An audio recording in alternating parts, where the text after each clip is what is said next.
दोस्तों आप भी चाहते हैं कि 5 मिनट में त्रिकोणमिति सीखना, तो वीडियो को शुरू से अंत तक देखें। और इस वीडियो में आप सभी को बताने वाले हैं कि आप 5 मिनट में, मात्र 5 मिनट में आप त्रिकोणमिति का पूरा फॉर्मूला और पूरा सजेशन के साथ आप सीख जाएंगे।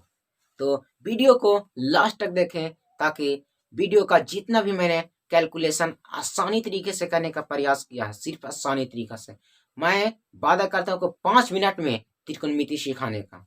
मात्र 5 मिनट में आप सीख जाएंगे किस प्रकार से कौन कौन से फॉर्मूला त्रिकोणमिति में है और कौन कौन से यूज होते हैं। ये सारे टिप्स के साथ आप सभी को कुछ बताने वाले हैं।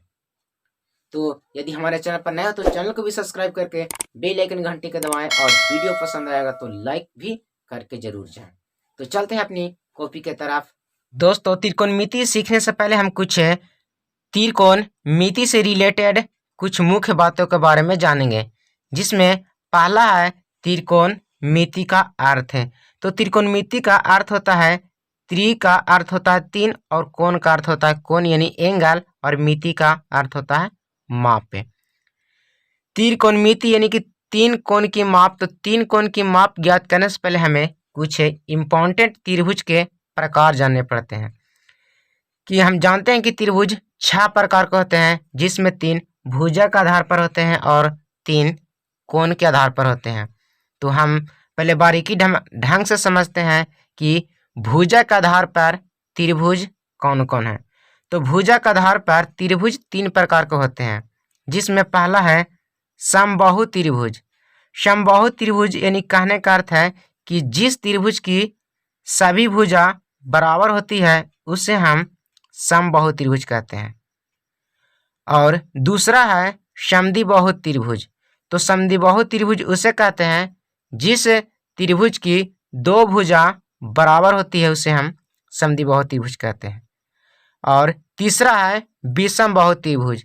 तो विषमबाहु त्रिभुज की जो 3 भुजाएं होती है वह आपस में कोई बराबर नहीं होते, यानी कि सब अलग अलग यानी कि असमान होते हैं। यानी कि जिस त्रिभुज की भुजा सभी असमान होते हैं उसे हम विषमबाहु त्रिभुज कहते हैं। अगला हमें जाननी है कि त्रिभुज कितने प्रकार के होते हैं, वो भी कोण के आधार पर। अब हमें जानना है कि कोण के आधार पर त्रिभुज कितने प्रकार के होते हैं। तो कोण के आधार पर त्रिभुज 3 प्रकार के होते हैं। हमने पीछे पढ़ा कि भुजा के आधार पर त्रिभुज कितने प्रकार के होते हैं। तो भुजा के आधार पर त्रिभुज 3 प्रकार के होते हैं, उसमें मैंने जाना। और इसके बाद में अब हमें जाननी है कि कोण के आधार पर त्रिभुज कितने प्रकार के होते हैं। तो कोण के आधार पर त्रिभुज 3 प्रकार के होते हैं, जिसमें पहला है समकोण त्रिभुज, दूसरा है अधिक कोण त्रिभुज, और तीसरा है निम्न कोण त्रिभुज। लेकिन समकोण त्रिभुज किसे कहते हैं और अधिक कोण त्रिभुज किसे कहते हैं और निम्न कोण त्रिभुज किसे कहते हैं।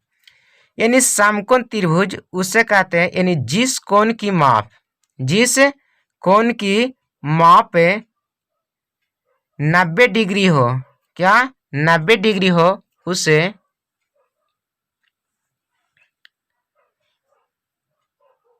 यानी कि आगे जानेंगे।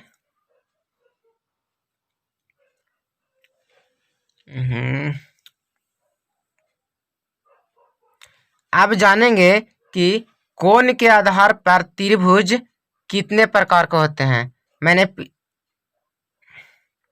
अब जानेंगे कि कोण के आधार पर त्रिभुज कितने प्रकार के होते हैं।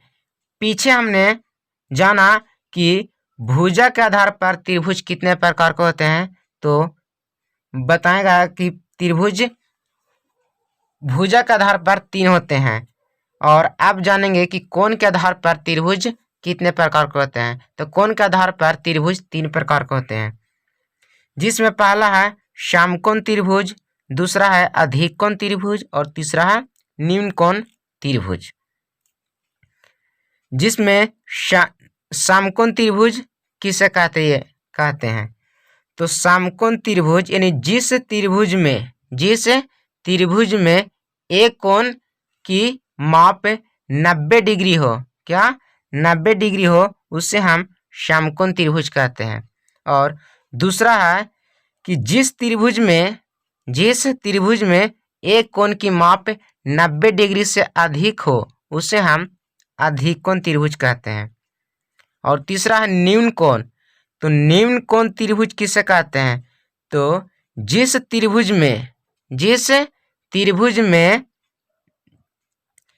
प्रत्येक कोण की माप 90 से छोटा हो, क्या 90 से छोटा हो, उस त्रिभुज को न्यून कोण त्रिभुज कहते हैं।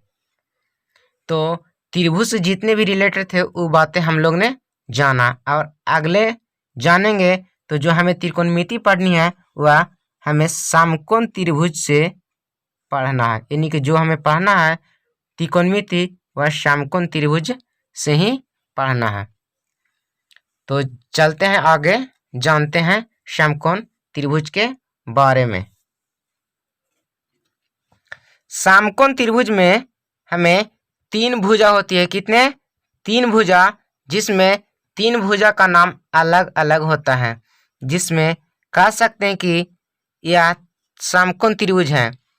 जो थीटा होता है, थीटा का कहने का अर्थ है यह एंगल होता है, यह कोण होता है जिसे हम थीटा से सूचित करते हैं। इसमें यहाँ पर कुछ भी हो सकता है, यानी 60 हो सकता है, 70 हो सकता है, यानी कि 90 से कम ही होगा जब भी होगा। तो यानी थीटा है जो एंगल का सूचित करता है, कोण को सूचित करता है। जो थीटा के सामने होता है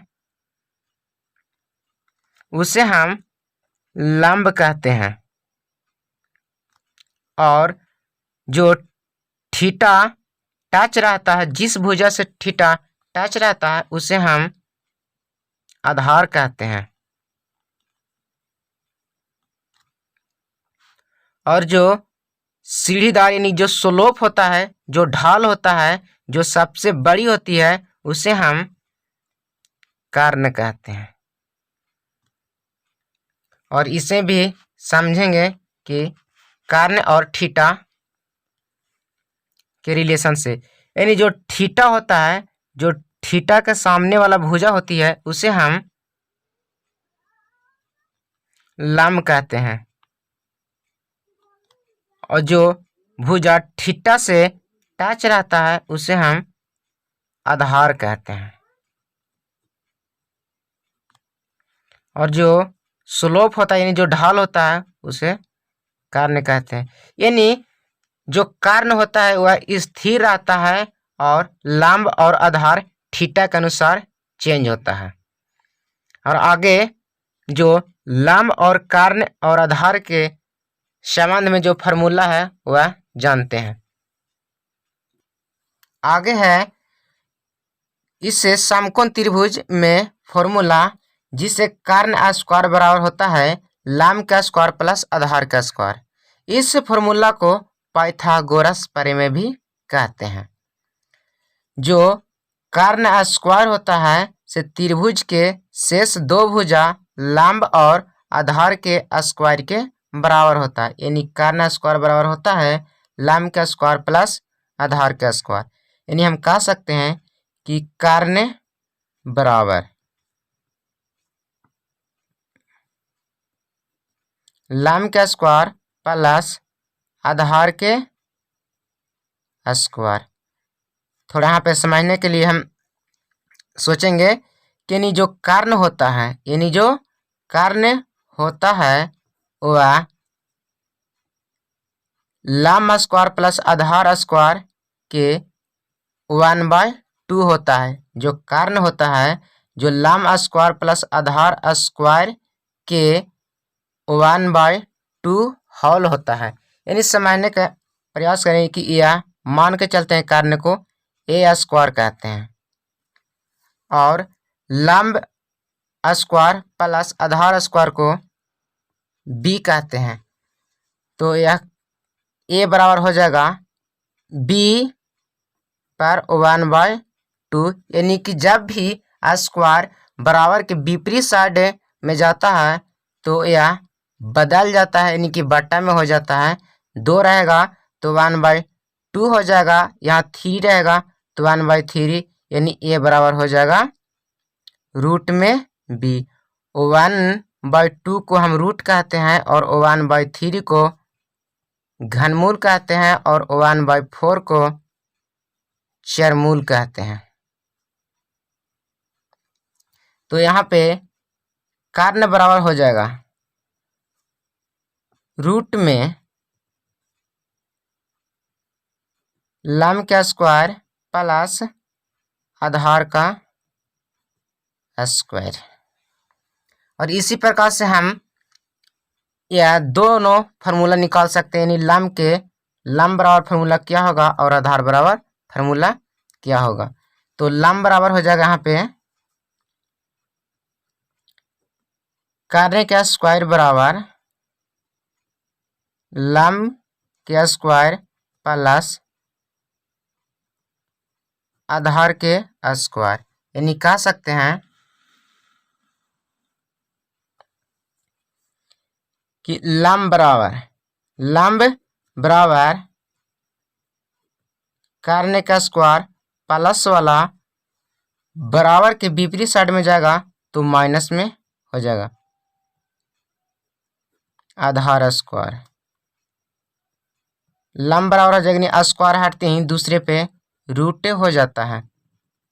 यानी रूट कैसे होता है मैंने यहाँ पे बता दिया है कि जब भी विपरीत साइड, यानी कि जब भी स्क्वायर विपरीत साइड जाता है तो वाटा में हो जाता है, यानी कि इन्वर्स में हो जाता है। और इन्वर्स या हम लोग के इंटर में पढ़नी है, तो हम जितना 10th के सिलेबस में उतना ही जानना चाहते हैं। जैसे कि यहाँ पे ए है, इन्वर्स है, यानी इस कहने का मतलब है कि यह इन्वर्स का मतलब होता है 1/a।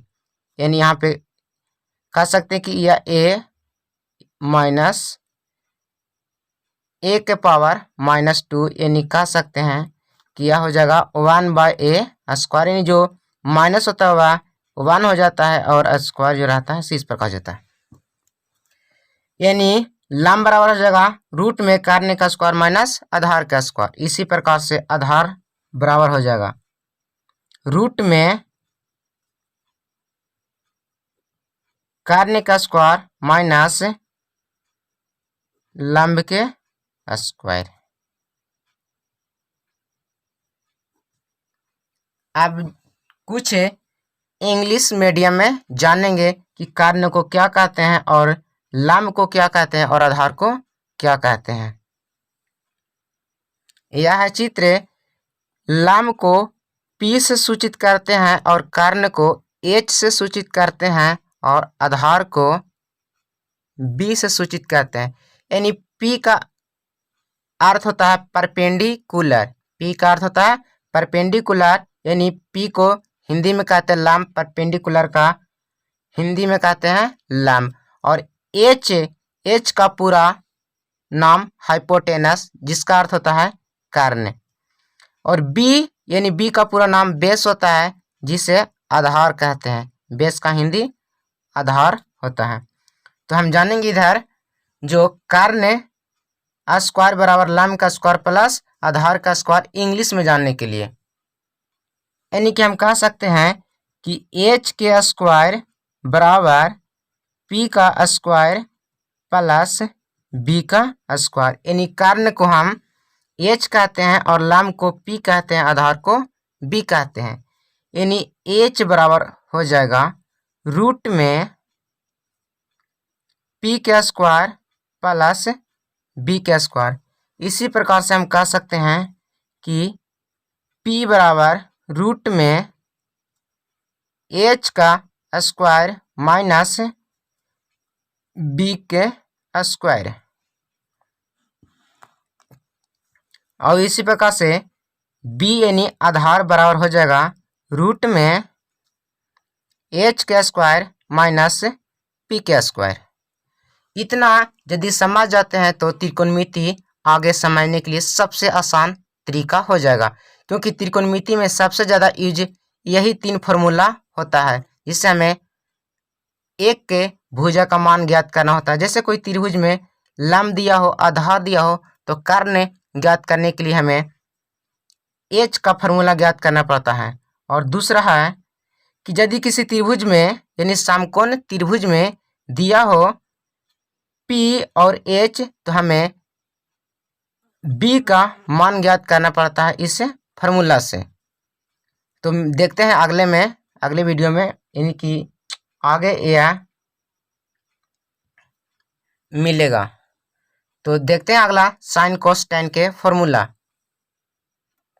और यहाँ पे फॉर्मूला आता है कि साइन थीटा का उल्टा क्या होता है, यानी साइन थीटा का उल्टा क्या होता है। इसमें हमें त्रिकोणमितीय फलन में हमें 6 पालना, जिसे पहला साइन थीटा होता है, दूसरा कोस थीटा, तीसरा टेन थीटा, चौथा कॉसेक थीटा और पांचवा सेक थीटा और छठा कोट थीटा। इन सबों के पहले उल्टा जानेंगे, इसके बाद में साइन थीटा का फॉर्मूला क्या होता है, यानी पी बटा एच या बी बटा एच, ये सारे आगे डिस्कशन करेंगे। लेकिन उनसे पहले हमें इनवर्स के फार्मूला यानी इससे उल्टा फार्मूला जानेंगे। तो साइन थीटा का उल्टा 1 बटा कॉसेक थीटा होता है। इसे हम इस प्रकार से भी लिख सकते हैं कि कॉसेक इनवर्स थीटा, इनवर्स को हम बटा में कहते हैं। या अगले 12th क्लास में पढ़नी है मैथ में इनवर्स के बारे में, जो कि फर्स्ट चैप्टर ही है। तो हम 10वां के पहले बात करते हैं, यानी कि 10वां में है। इस कंडीशन में 10वां में सिर्फ इतना ही पढ़नी है कि साइन थीटा का उल्टा 1 बटा कॉसेक थीटा होता है, और 12 में पढ़नी है हमें इनवर्स के एक चैप्टर है उसके में। और कोस थीटा का उल्टा 1 बटा सेक थीटा होता है। इस प्रकार से भी लिख सकते हैं कि sec inverse theta. Tan theta का उल्टा 1 बटा कोट थीटा होता है। इसे इस प्रकार भी लिख सकते हैं, cot inverse theta. Cosec theta का उल्टा होता है 1 बटा साइन थीटा। इसे इस प्रकार से भी लिख सकते हैं कि 1 साइन इनवर्स 1। और सेक थीटा का उल्टा होता है 1 बटा कॉस थीटा। इस प्रकार से भी लिख सकते हैं, कोस इनवर्स थीटा। और कोट थीटा का उल्टा होता है 1 बटा टेन थीटा। इस प्रकार से भी लिख सकते हैं कि टेन इनवर्स थीटा। यदि इतना आप सब याद कर लेते हैं तो त्रिकोणमिति सबसे आसान हो जाएगा। और अगले फॉर्मूला है जिसमें हमें सिर्फ त्रिकोणमिति में 15 से 20 ही फॉर्मूला है जो हमें ज़्यादा यूज करने को मिलता है। तो आपसे एक ही रिक्वेस्ट है कि जितने भी मैंने फार्मूला ड्राइव कर रहा हूँ वह सब याद कर ले। इसके बाद में जितना भी त्रिकोणमिति में फॉर्मूले जो होंगे इससे ज़्यादा कहीं से भी यूज नहीं होते हैं। अब हम लोग जानेंगे कि साइन थीटा का फॉर्मूला क्या होता है। हमने साइन थीटा का उल्टा जाना, अब जानेंगे कि साइन थीटा का फॉर्मूला क्या होता है। साइन थीटा का फॉर्मूला पी बटा एच होता है, यानी पी का कहने का अर्थ है लंब बटा कर्ण होता है। और कोस थीटा बराबर बी बटा एच होता है, यानी बी कहने का अर्थ है आधार बटा कर्ण होता है। टेन थीटा बराबर होता है पी बटा बी, यानी पी कहने का अर्थ है लंब और बी कहने का अर्थ है आधार, यानी लंब बटा आधार होता है। और कोट थीटा यानी कोट जो होता है वह टेन थीटा का उल्टा होता है, यानी बी बटा पी, यानी कि आधार बटा लंब। और जो सेक होता है वह कोस का उल्टा होता है, यानी कि एच बटा बी। और कॉसेक होता है सो साइन थीटा का उल्टा होता है, यानी कि एच बटा पी, एच बटा पी। या हिंदी में लिख सकते हैं कि लंब बटा कर्ण, और कोष्टक हो जाएगा आधार बटा कर्ण। tan थीटा बराबर हो जाएगा लंब बटा आधार। कोट थीटा बराबर हो जाएगा आधार बटा लंब। सेक थीटा बराबर हो जाएगा कर्ण बटा आधार। यहाँ पे लिखा हुआ कि एच का अर्थ होता है कर्ण और बी का अर्थ होता है आधार। कौशिक थीटा बराबर हो जाएगा कर्ण बटा लंब। अब आगे के फॉर्मूला देखते हैं। यदि आपने इतना फार्मूला याद कर लेंगे तो त्रिकोणमिति में कोई भी क्वेश्चन को बनाने में आपको आसानी पड़ेगा। अगला फॉर्मूला है कि sine square theta plus cos square theta बराबर 1। यानी जो हम त्रिकोणमिति में सीखेंगे जिसमें सबसे अहम भूमिका होगा, तो इस फॉर्मूला का यानी sine square theta plus cos square theta बराबर 1, यानी कि इस तरह से 3 फार्मूले होते हैं जिसमें त्रिकोणमिति में सबसे अहम भूमिका होती है। तो इसको पहले हम इस तरह से सजाने के लिए सोचेंगे, यानी कोस थीटा बराबर और साइन थीटा का मान निकालेंगे। यानी हम कह सकते हैं कि साइन स्क्वायर थीटा बराबर 1 हो जाएगा, प्लस वाला विपरीत साइड में जाएगा तो हो जाएगा माइनस में। यानी हम कह सकते हैं कि साइन स्क्वायर थीटा बराबर होता है 1 माइनस कोस स्क्वायर थीटा। यानी कह भी सकते हैं आगे कि साइन थीटा बराबर स्क्वायर हटते ही विपरीत साइड में रूट हो जाते हैं, यानी विपरीत में, यानी 2 है तो 1/2 हो जाएगा। 1/2 को किसी भी अंक पर यानी किसी भी ABCD अक्षर पर यानी किसी भी कॉन्सोनेंट या तो वेरिएबल अंक होता है उस पे 1/2 रहता है तो हम उसे वर्गमूल कहते हैं। यानी कि यह हो जाएगा 1/कोस स्क्वायर थीटा का होल 1/2। 1/2 को हम रूट कहते हैं। 1/कोस स्क्वायर थीटा यानी साइन थीटा बराबर हो जाएगा रूट में 1 माइनस कोस स्क्वायर थीटा। इसी प्रकार से हम कह सकते हैं कोस थीटा बराबर क्या होगा, तो कोस थीटा बराबर हो जाएगा रूट में 1 माइनस साइन स्क्वायर थीटा। यदि यह फॉर्मूला आपने अच्छी तरह से रट लिए तो त्रिकोणमिति में जितनी भी 5 नंबर को बनाए जाते हैं यह सिर्फ इसी फार्मूला का सबसे अहम भूमिका होती है। तो आगे की फार्मूला है, अगला फार्मूला है कि cosec square theta minus cot square theta बराबर 1। यानी इसे इस प्रकार भी कह सकते हैं कि अगर कोई क्वेश्चन पूछे यानी कि कोई प्रश्न पूछे या तो सूत्र पूछे कि कोसेक थीटा बराबर क्या होगा कोट के रूप में, तो हम लोग इस तरह से लिख सकते हैं कि कोसेक स्क्वायर थीटा बराबर 1 माइनस वाला बराबर के विपरीत साइड में जाएगा तो हो जाएगा प्लस में कोट स्क्वायर थीटा। यानी कि कोसेक थीटा बराबर हो जाएगा रूट में 1 प्लस कोट स्क्वायर थीटा। यानी कि यहाँ पे क्वेश्चन पूछा जाएगा कि कोसेक थीटा बराबर कोट के रूप में क्या होगा, तो इसका उत्तर हो जाएगा कि रूट में 1 प्लस कोट स्क्वायर थीटा।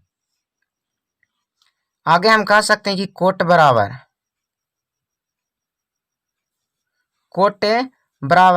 तो हो जाएगा कोसेक स्क्वायर थीटा बराबर के विपरीत साइड में जाएगा तो प्लस वाला हो जाएगा माइनस में, और बराबर के विपरीत साइड में जाएगा माइनस वाला तो हो जाएगा प्लस में कोट स्क्वायर थीटा, यानी कि कोट स्क्वायर थीटा बराबर हो जाएगा कोसेक स्क्वायर थीटा -1, यानी कि cosec square theta -1 cot theta, यानी कि स्क्वायर हटते ही दूसरे पर हो जाएगा रूट, यानी बराबर के बी साइड में क्या हो जाता है रूट, यानी कि कह सकते हैं कि कोट थीटा बराबर क्या होगा कोसेक के रूप में, तो उत्तर में हो जाएगा कि रूट में कोसेक स्क्वायर थीटा -1।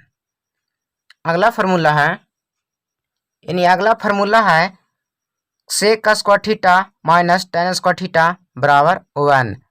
तो इसको भी किस प्रकार से लिख सकते हैं, यदि क्वेश्चन पूछा जाए कि सेक थीटा बराबर क्या होगा tan के रूप में, तो हम इस प्रकार से लिख सकते हैं कि सेक स्क्वायर थीटा बराबर 1 माइनस वाला प्लस में हो जाएगा यदि बराबर के विपरीत साइड में जाएगा तब, यानी प्लस में हो जाएगा tan स्क्वायर थीटा, तो सेक थीटा बराबर हो जाएगा रूट में 1 plus tan square theta.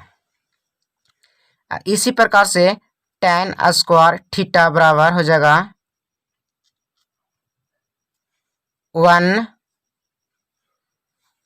tan square theta बराबर हो जाएगा सेक स्क्वायर थीटा -1, यानी कि tan थीटा बराबर हो जाएगा रूट में सेक स्क्वायर थीटा -1। इस तरह से त्रिकोणमिति में जितने भी यूज होते हैं फार्मूला, ये सारे डिटेल मैंने बता दिया है। यदि आप चाहते हैं कि इस फार्मूला को प्रूव्ड करना, तो अगले वीडियो में इस फार्मूला को प्रूव्ड बता दूंगा। और अभी तक हमारे चैनल को सब्सक्राइब नहीं किए तो सब्सक्राइब कर बेल आइकन घंटी को दबाएं, ताकि इस फार्मूला को जब भी प्रूव करूं तो वीडियो अपलोड करूं तो नोटिफिकेशन भी सबसे पहले आप तक पहुंच सके। तो इस तरह से त्रिकोणमिति आप आसानी से बना सकते हैं यदि इस सारे फार्मूलों को डिटेल से आप याद कर लेते हैं तब। अब चलते हैं कुछ त्रिकोणमिति के फॉर्मूले के तरफ। अब चलते हैं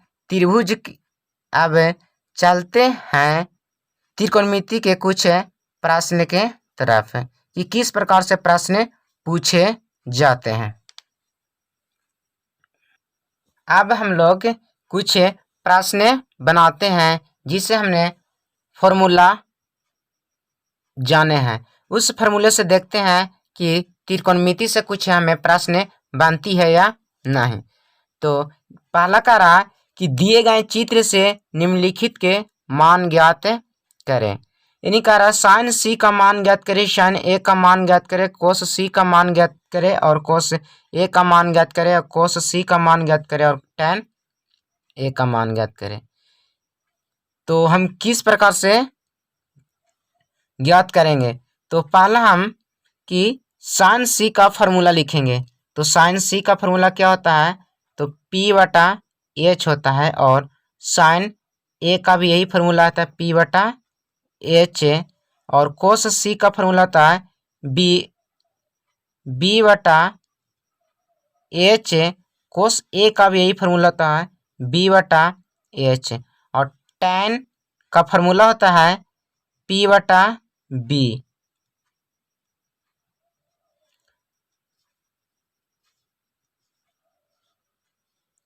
थोड़ा गौर करेंगे यहाँ पे कि साइन सी, यानी सी के पास क्या हो जाएगा थीटा, सी के पास क्या हो जाएगा थीटा, यानी कि थीटा हो जाएगा सी के पास, यानी जो थीटा के सामने वाला होता है उसे लंब कहते हैं। थीटा का जो सामने होता है उसे लंब कहते हैं, यानी कि P/H, यानी थीटा का सामने होता है उसे लंब कहते हैं। तो लंब हो जाएगा 3, यानी कि 3 को लंब कहते हैं। तो P के सामने 3 हो जाएगा H जो ढाल होता है उसे हम H कहते हैं, यानी कि कर्ण कहते हैं। तो कर्ण हो जाएगा 5। आगे देखते हैं साइन ए। साइन ए, यानी कि ए के पास क्या हो जाएगा थीटा, यानी कि यहाँ पे हो जाएगा थीटा। तो थीटा के सामने वाला पी होता है, यानी कि पी हो जाएगा 4। एच यानी कि यह 5।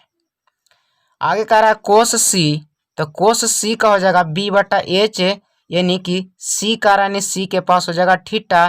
तो जो थीटा से टच रहता है उसे हम आधार कहते हैं, यानी कि बी कहते हैं। तो बी हो जाएगा 4 और एच हो जाएगा 5।